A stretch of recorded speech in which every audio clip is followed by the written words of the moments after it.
girl Vanny Ali, and I'm back with another video. Welcome to Vanny Ali's lifestyle vlog. Today is officially episode 7, and you guys, I did it. I did something that I thought would make me happy. Well, it did make me happy. I've been very happy lately. You know, we'll get into all that, but yeah. So your girl had gastric sleeve surgery. As you can see on episode 6. Episode 6 was surgery day. So this week is officially 1 week post-op. So I'm going to update you guys on what really happened on surgery day, because I didn't make a follow-up video from that, and what I've been going through this week and what's going on today. So I'm going to get straight to the point. I know you guys probably have a lot of questions that I have been getting. Do you regret it? Do it hurt? Do I regret it? It hasn't been long enough yet for me to feel like if I regret it or not. So I'm going to come back to that question. Do I miss eating out with my husband? I do. That was our hobby. And we haven't been socially in a restaurant in a while. So yeah, we're having to find other activities for us to do on date night besides go out to eat, cause yeah. So yeah, that's the thing with that. As far as did it hurt?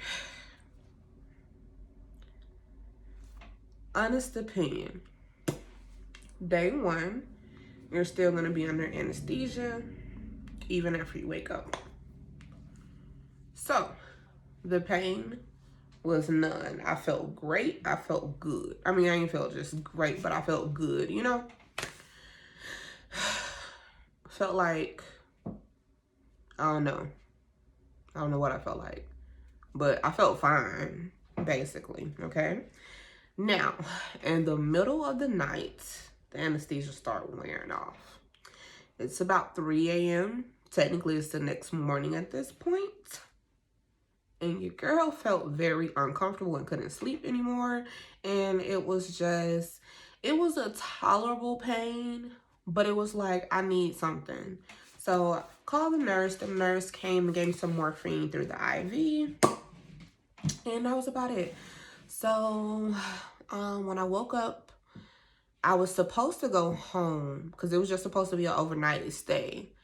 So I was supposed to go home, but that next day,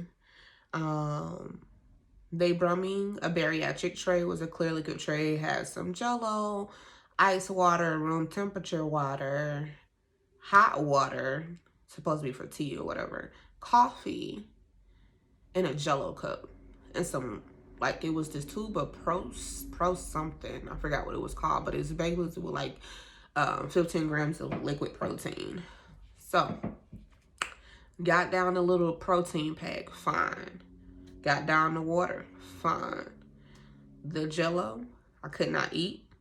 I got down 1 teaspoon. And I thought I was fine with the water, but my water came up. So yeah, I basically just threw up a bunch of water. And I kept doing it.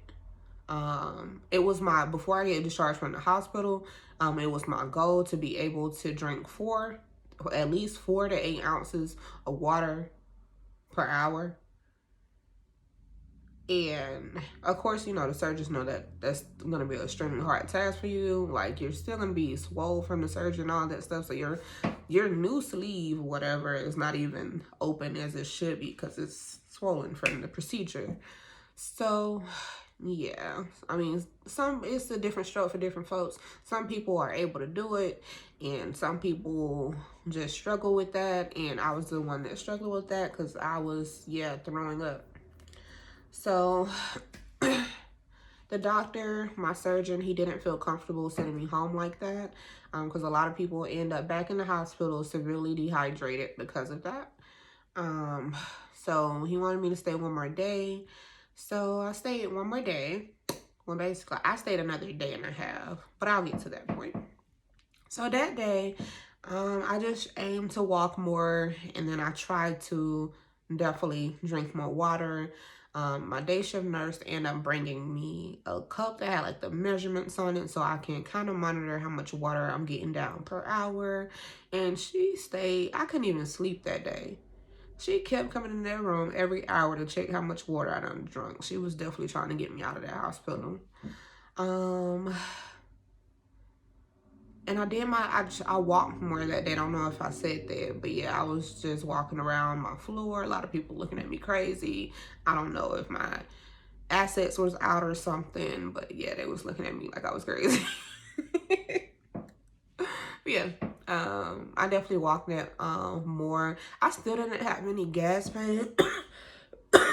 Excuse me, but I was still walking because they said that's good for you to do, especially prevent blood clots and deep vein thrombosis or whatever it's called. And also, by this point, I haven't had a bowel movement, so I was hoping that I could walk to have a bowel movement, but I mean, why would you have a bowel movement? I couldn't get nothing down and I kept going up, so at that point, it was kind of obvious why I didn't have a bowel movement.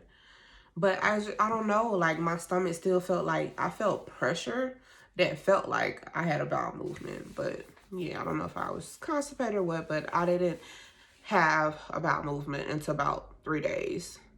My first bowel movement at this point was I had got home. So yeah. That night, my blood pressure got extremely high. Like, I don't have blood pressure issues or whatever. So the nurses was concerned about that. So the doctor, and I was extremely weak. So my doctor didn't like how my symptoms were progressing. So he ordered my blood work. The blood work came back. My white blood count was high and my iron was extremely low. And they really just couldn't figure it out. They ran a few tests for me because at first they thought maybe I had an infection setting up somewhere or a blood clot moving along somewhere, or they was just trying to put everything that could possibly happen after bariatric surgery together. And I basically wasn't, like, nothing was coming back. So at this point, another doctor came around and spoke to me.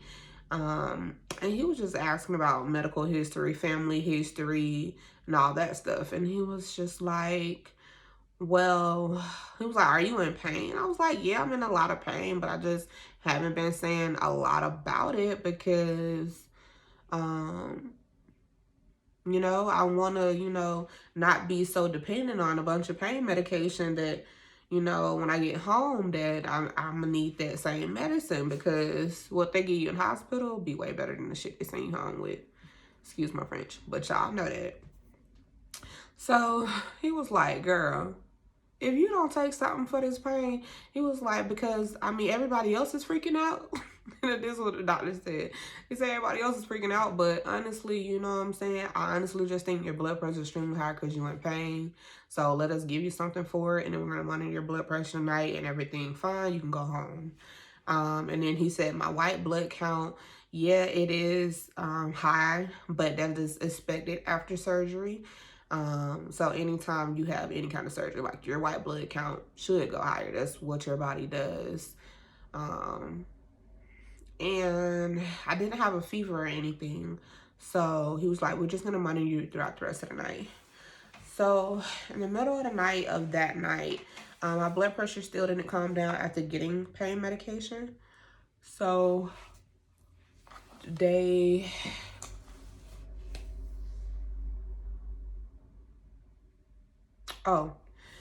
talked to another doctor, and they gave me some kind of water, because they didn't want to give me like a full blood pressure medication with not, you know, knowing if I really have high blood pressure like that, besides this particular time my blood pressure's high. So they gave me like this water pill to break my blood pressure a little bit. So that did work that morning, which was Wednesday morning, which was the day that I went home. So on Wednesday, my blood pressure did come back down. I forgot what it was, but it wasn't within normal range. So that seemed to work. Now on Wednesday, your girl had been in the hospital 2 days, going on 2 days too long. So I was definitely ready to go. At this point, I had to took everything off and put my clothes on and everything else on. I was just still hooked to the IV, and they would have took longer than what they took. I would have took that out too, because I know how to take that out. So, um, the nurse finally walked in the room. She was like, "Oh, you're ready to go." She was like, "Well, let me just tell the pharmacy to come bring it," because the hospital I went to, they actually have a pharmacy there, so I didn't have to go, to an outside pharmacy and wait on my medicine and come home. The pharmacy at the hospital had already filled my prescription, and yeah, while I was getting discharged, I was also getting my medicine too. So that was pretty great. So I was able to just go straight home. And the first day I got home, I pretty much just set up camp in the living room because I couldn't lay just completely flat on my bed comfortably. And then I'm a side and stomach sleeper.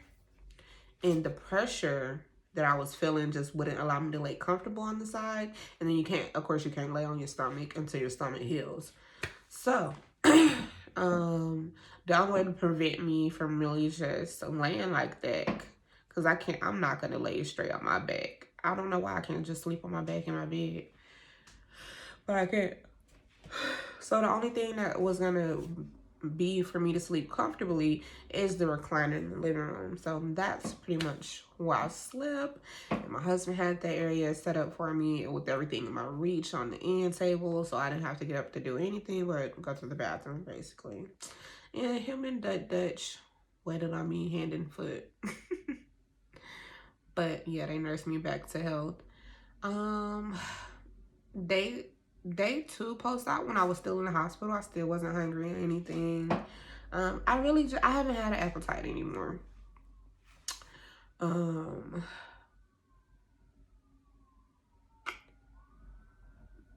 I guess, this week has been going well.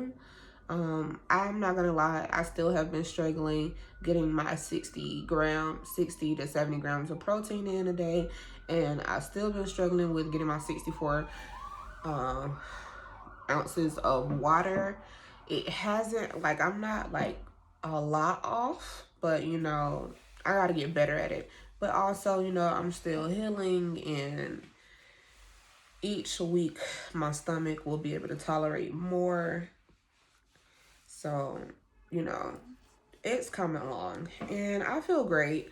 Now that first week post-op, it was during, when I first went home, it was kind of rough a little bit. Like I said, I was in pain. They prescribed me Hyset, which is basically some liquid hydrocodone. And then I got Zofran for nausea and something for acid reflux and stomach ulcers or something.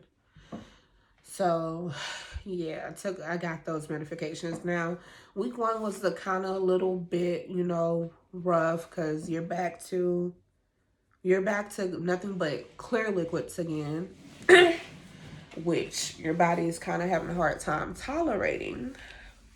And you can't, well, I don't know if you why you can't, but I guess it has something to do with the healing or surgery. But yeah, you can't get back on your vitamin medication. And that really would be saving a day with not eating that much, is that, I don't feel like I've missed a meal because I'm on my vitamins and I have great energy. So that week was a little rough because I just felt so weak. Now Monday of this week, I couldn't wait to pop 2 multivitamins that morning. And then I took my iron as well because I've been so cold. Well, they told me in the hospital my iron was low. I'm anemic, so it didn't surprise me. But after I got that medication in, I felt extremely better, the calcium citrate and the B12 and all that other stuff too. But yeah, this week taking my supplements, I feel amazing. And I probably overdid it yesterday. I walked Duchess, And we went for like a good little power walk. Like, I probably walked for an hour. I probably at least walked a mile on yesterday. We went hard. Usually it's just, stop sound to the front porch. But yeah, we did good yesterday. Mom had a little energy. So we walked, and I put my waist trainer on.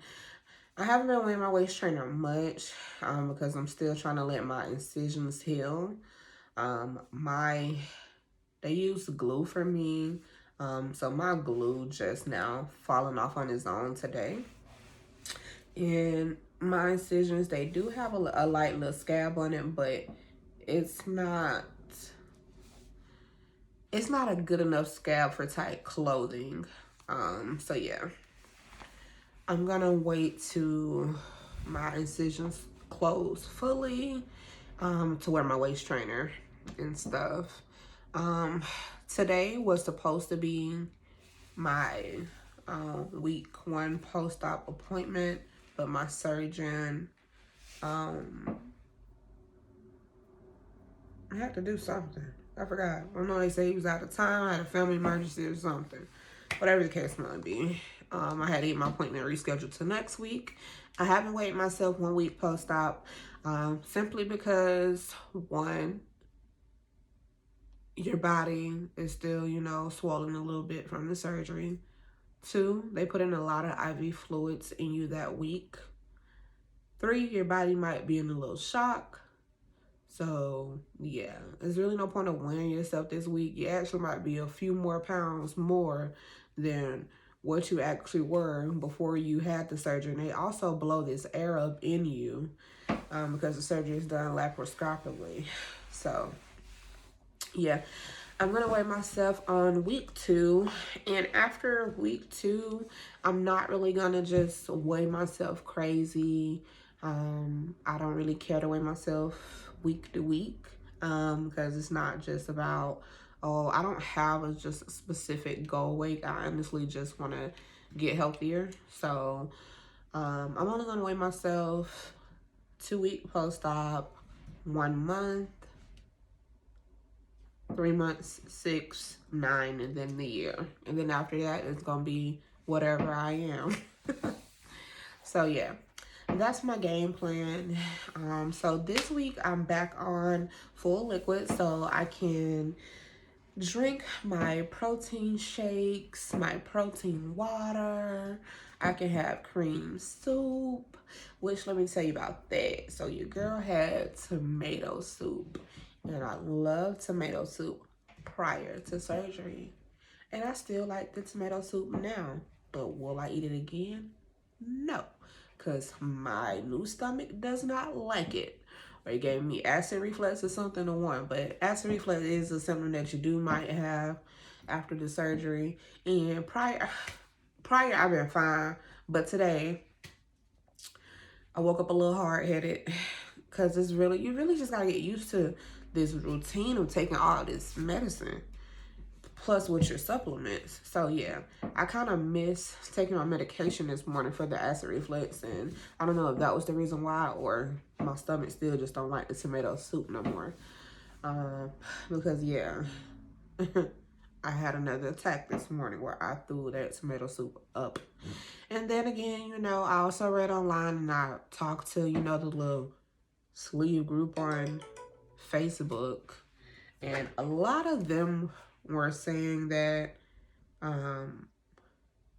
sometimes it just takes time. So I know some people had to go through the clear stage for 2 weeks. And, some people have to just stay on full liquids for a while because they having a hard time moving on to soft food and normal food. So I hope I'll be one of them people. But I honestly just think it was that tomato soup. Because I tried some cream chicken soup or whatever today, and that was fine. So I think it was just that tomato soup. So yeah. Ugh. The way it tastes coming up wasn't cool either. So I'm sorry, guys. But yeah. And yeah, other than that, guys, I'm happy that I made the decision. To be completely honest, I didn't have that much support going through with this.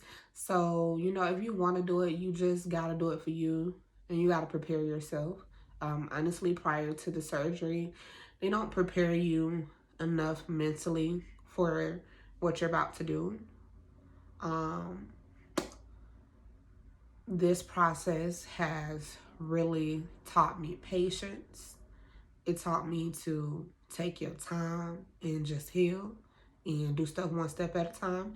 It also it also taught me discipline.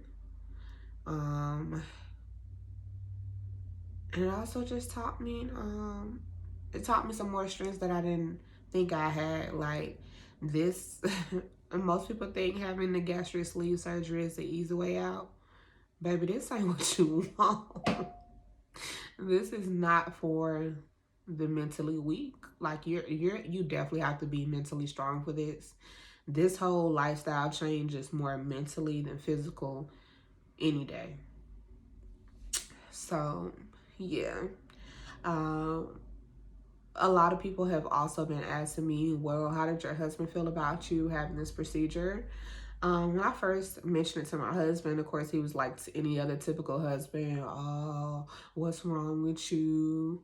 Why you feel like that? And you don't need the surgery. You're beautiful the way you are, the size you are, and all that stuff. He wanted him. And I was just like, honestly, it's not about it. Like, I just want to be healthier. Like, I don't want to have diabetes. I don't want to, develop high blood pressure like every other overweight family member in my family. I don't want to go through all those things. So let me just, stop while I'm ahead. So that's what this decision was about for me. Just becoming a better me, a healthier me. Um, and eventually he got that and he was just down for it. And he's really been my main support system and also my mom. So that's really pretty much been my main support system. Everybody else in my family just was like, you sure you can do that? You know you can never eat no more. You're not gonna ever enjoy food anymore. And just all kind of crazy things. So, or I had one family member tell me that I was gonna look weird. And I had another family member tell me that hell, I forgot what it was, so it obviously wasn't even that important. But anyways, a lot of people told me about a lot of crazy stuff, and I'm just like, y'all are weird. Like, y'all should be happy that I'm doing something for me. Like, y'all acting like I'm going to get a whole BBL and tummy tuck, and if I wanted to get a BBL and tummy tuck, it's my body, my decision, my choice. And all I'm looking for is, okay, you ain't even got, if you're not even happy for me, you don't gotta say much. If you don't have nothing nice to say, then just don't say it at all. But anyways, so yeah, you definitely have to be mentally strong for it. And after surgery, you have to realize that nobody probably around your personal circle, like if you have any other friends or family members who have had the gastric sleeve surgery, then you probably have some support. They probably know exactly what you're going through and how to help you and how to encourage you and all that stuff. But if you don't, like if you're the first person to have the procedure, and I'm the first person in my immediate family to have the procedure. So yeah, nobody just kind of knew how I was feeling or what I was going through. So yeah, the words of encouragement was a little bit rocky, but I understood, you know what I'm saying? How do they know to encourage you? They honestly don't know what you're going through. That's just like somebody experienced something tragic and you don't know how to comfort them because you never been in that situation. You feel me? So yeah. But anyways, I really just got through everything with just meditating. I read my Bible more and really praying. So, yeah. Now I can't honestly wait to go to my soft food stage. I don't know what my first little soft food meal gonna be. It probably gonna be some grits. But they say they gotta be watered down. So I don't know about that. And they said I can have canned salmon. So I might make me a croquette to go with my little grits. I might be just wishful thinking though. Cause like I said, even with the jello, like now it's my full liquid week, so I'm on full liquids and I can have pudding again. And yeah, I can't finish a pudding cup either. Like I'm literally full. I get full so quick. It's definitely working. I'm sorry, y'all. My incision is itching and I know I'm supposed to be scratching it. But yeah, that thing itch. But yeah, if you have any more questions, definitely drop them in the comments or DM me, let me know, and I'll happily answer your questions. I'm just happy that, you know, I did it. It went well. I can breathe now. Because this little process, it's been a process. It's been something that I've been working on ever since, you know, really November last year. But then when all the appointments got officially scheduled, it was January for me when the going got going. So yeah, it was a whole little process that really took up my whole little life. Like I couldn't plan nothing in January. I couldn't plan nothing in February. And I couldn't plan nothing in March. So the beginning of my year has been entirely gone due to preparing for the surgery, and then, you know, now recovering from the surgery. But, you know, April is coming around, and 1 month post-op, I can be outside. I can submerge my body in a body of water. I can get in the pool, go to the beach. My incision should be well healed by then. So yeah, I'm ready to be outside. Cause I've been inside at the beginning of this year. I missed out on my birthday preparing for this surgery. So yeah, it's time to make up for all of that. Anyways, thank you guys for watching this video. Have a great one. I don't know what the next video will be, but whatever it is, I'll let you guys know. Thanks for watching.